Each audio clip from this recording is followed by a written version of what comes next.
أتى رمضان مساعة العباد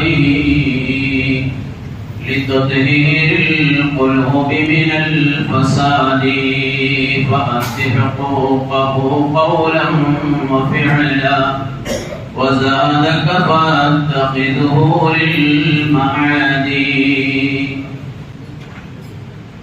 നാം ഒരു വിരുന്നുകാരൻ നമ്മുടെ വീട്ടിലേക്ക് ക്ഷണിച്ചു വരുത്തി,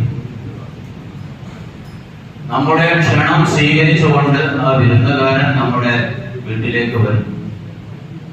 വീടിന്റെ വാതിൽക്കൽ വന്ന് കോളിക്കൽ അടിച്ചു, അകത്തേക്ക് കയറിക്കൊള്ളേ എന്ന് ചോദിച്ചു നിൽക്കും. ആ വിരുന്നുകാരനെ മാന്യമായി സ്വീകരിച്ച് അകത്തേക്ക് കയറ്റിയിരുത്തി അവന് നല്ല അന്നപാനീയങ്ങളൊക്കെ നൽകി, സ്വാദിഷ്ടമായ ഭക്ഷണങ്ങളൊക്കെ നൽകി, മതിവരോളം അവനെ സന്തോഷിപ്പിച്ച് അവനെ നാം യാത്ര അയക്കേണ്ടതുണ്ട്. ക്ഷണിച്ചു വരുത്തിയ വിരുന്നുകാരനായതുകൊണ്ട് തന്നെ പ്രത്യേക പരിഗണന അവന് നമ്മൾ നൽകേണ്ടതുണ്ട്.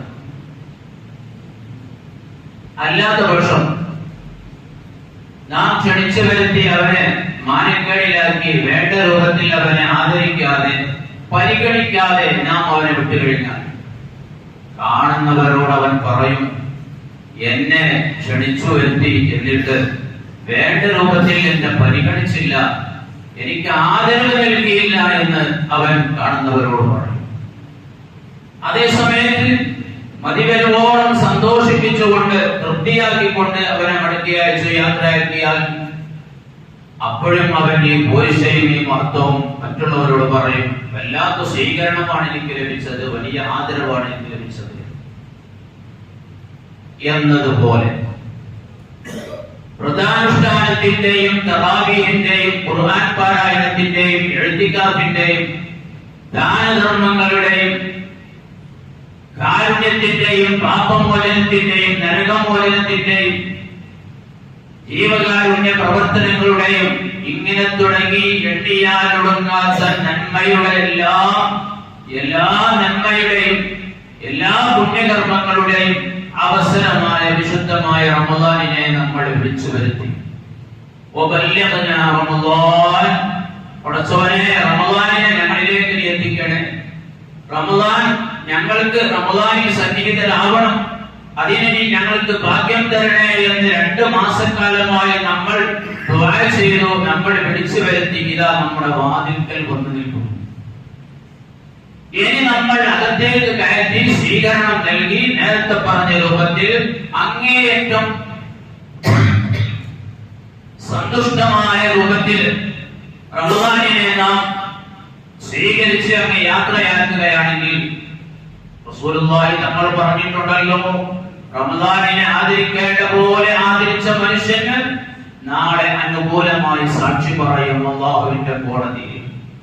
അതല്ല വേണ്ട രൂപത്തിൽ പരിഗണിക്കാതെ വിട്ട ആളാണെങ്കിൽ അവന് പ്രതികൂലമായി കൊണ്ടും പറയും. നേരത്തെ ഞാൻ പറഞ്ഞ വിരുന്നുകാരൻ അവനെ ആദരിച്ചവനെ പറ്റി മറ്റുള്ളവരോട് പോയിട്ട് പറയുന്നത് പോലെ അവഗണിച്ച ആളെ പറ്റി മോശമായ രൂപത്തിൽ മറ്റുള്ളവരോട് പറയുന്നത് പോലെ വിശുദ്ധമായ റമദാൻ നമുക്ക് അനുകൂലമായും പ്രതികൂലമായും സാക്ഷി പറയുന്ന ഘട്ടമാണ് പരലോകം.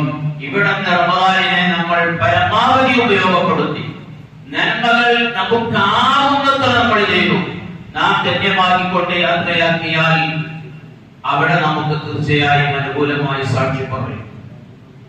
1 മാസക്കാലം പരിപൂർണമായ നിയന്ത്രണങ്ങളുടെ കാലഘട്ടമാണ്.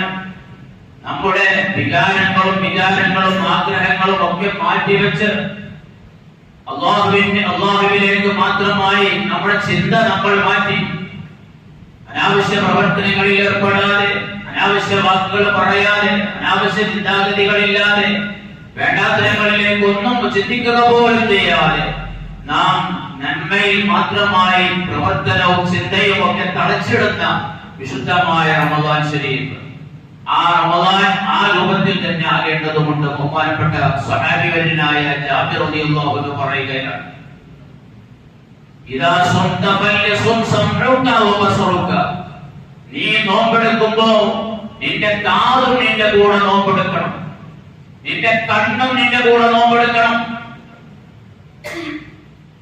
നോമ്പുകാരനായിക്കൊണ്ട് നീ അന്നപാനീയങ്ങൾ വർദ്ധിച്ചു പോരാ, നിന്റെ വികാരങ്ങളെ നീ നിയന്ത്രിച്ചു പോരാ, നീ ഹറാമായ കാര്യങ്ങളിലേക്ക് നോക്കുന്നതിനെ തൊട്ട് നിന്റെ കണ്ണിനെ നീ നിയന്ത്രിക്കണം.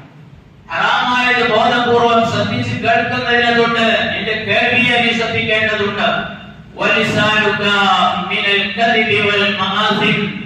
കുറ്റകരമായതും കളവായതുമൊക്കെ പറയുന്നതിനെ തൊട്ട് നിന്റെ നാവിനെയും നീ സൂക്ഷിക്കേണ്ടതുണ്ട്.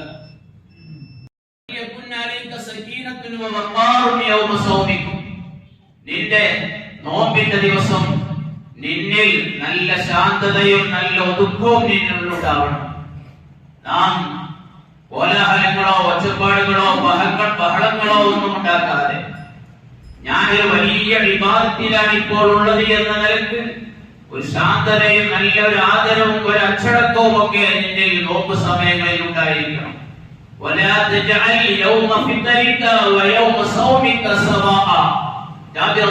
പറയാം, നിന്റെ നോമ്പ് കാലവും നോമ്പല്ലാത്ത കാലവും നീ ഒരിക്കലും സമമാക്കരുത്.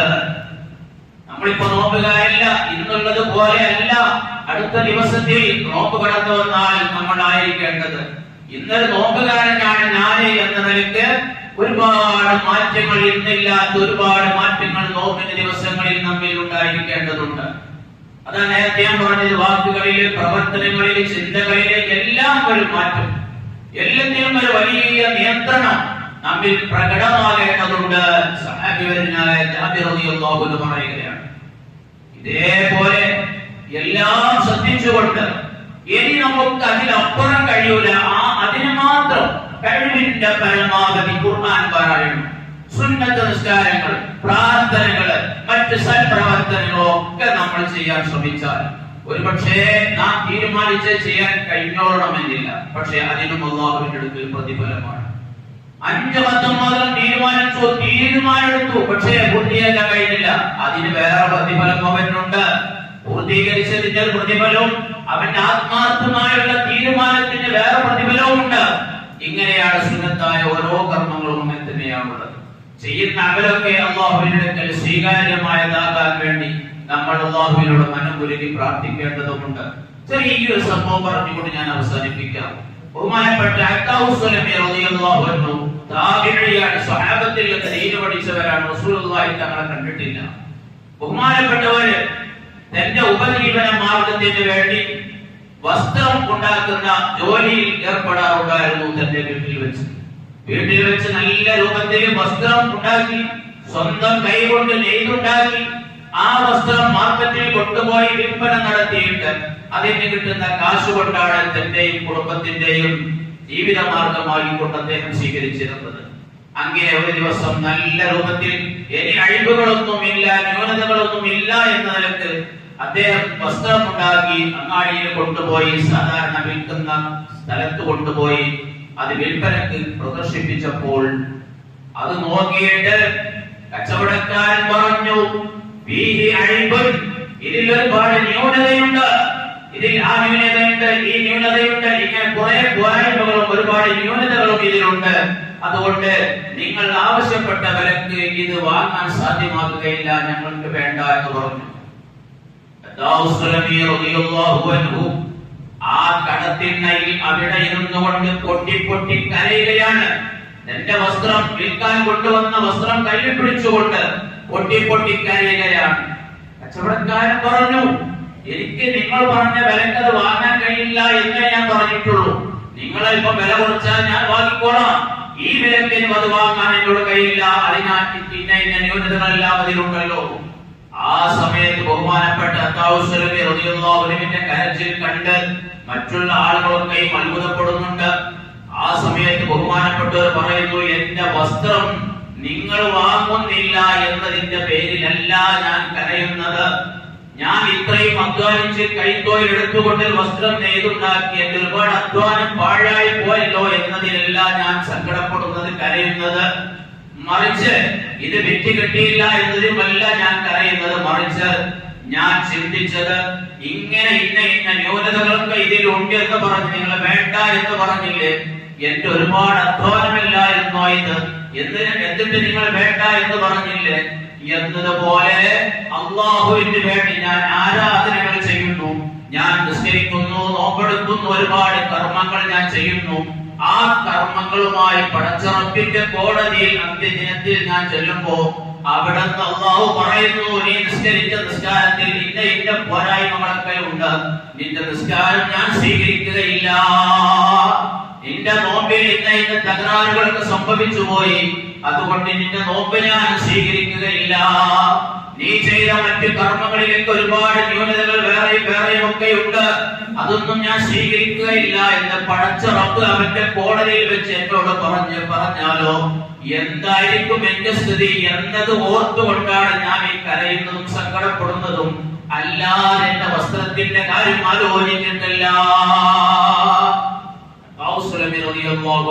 വിശദീകരണം കേട്ടപ്പോൾ അവിടെ കൂടിയിരുന്നവർ മുഴുവൻ കരഞ്ഞുപോയി, എല്ലാവരും കരഞ്ഞുപോയി. കാരണം എല്ലാവരും പറയുന്നു, ഞങ്ങളൊക്കെ അങ്ങനെ തന്നെയല്ലേ, നിസ്കരിച്ച നിസ്കാരം സ്വീകരിക്കുമെന്ന് ആർക്കാണ് ഉറപ്പുള്ളത്, മറ്റു കർമ്മങ്ങൾ അല്ലാഹു സ്വീകരിക്കുമെന്ന് ആർക്കാണ് ഉറപ്പുള്ളത്? അതുകൊണ്ട് മുഅ്മിനായ മനുഷ്യൻ അമലുകൾ ഒരുപാട് ചെയ്യുക എന്നതിൽ അവൻ ശ്രദ്ധ പതിപ്പിക്കുന്നതിനേക്കാൾ കൂടുതലായി ശ്രദ്ധ പതിക്കേണ്ടത് ചെയ്യുന്ന അമലുകളൊക്കെ അതെത്ര കുറച്ചാണെങ്കിലും സ്വീകാര്യമായ രൂപത്തിൽ പരമാവധി അവൻ കേടുനിർത്തി അത് ചെയ്യാൻ വേണ്ടി ശ്രമിക്കണം എന്നതാണ്. ചെയ്യുന്നത് അത് അല്ലാഹു തആല സ്വീകരിക്കാൻ പറ്റിയ രൂപത്തിലായിരിക്കണം. അതിന് കുറവുകളില്ലാതെ, ന്യൂനതകളില്ലാതെ, പോരായ്മകളില്ലാതെ പരമാവധി ശ്രദ്ധിക്കുക. പിന്നീട് എന്തെങ്കിലുമൊക്കെ സംഭവിച്ചതുണ്ടെങ്കിൽ അല്ലാഹു തആല വിട്ടു തന്നേക്കാം. അല്ലാഹു തആല അതൊക്കെ പരിഹരിച്ച് നമുക്ക് പുറത്തു തന്ന് നമ്മുടെ അമൽ കബൂലാക്കിയേക്കാം. നമ്മുടെ മക്കളിൽ നിന്ന് പോരായ്മ ഉണ്ടാവാൻ പാടില്ല, വീഴ്ച വരുത്താൻ പാടില്ല. അത് നിസ്കാരമായാലും നോമ്പായാലും മറ്റ് ഏത് അമലായാലും അല്ലാഹു റബ്ബുൽ ഇസ്സത്ത് നമ്മൾ ചെയ്യുന്ന അമലൊക്കെ സ്വീകാര്യമായ അമലായി, കബൂലിയത്തുള്ള അമലായി അല്ലാഹു തആല നമ്മിൽ നിന്നൊക്കെ സ്വീകരിക്കുമാറാവട്ടെ.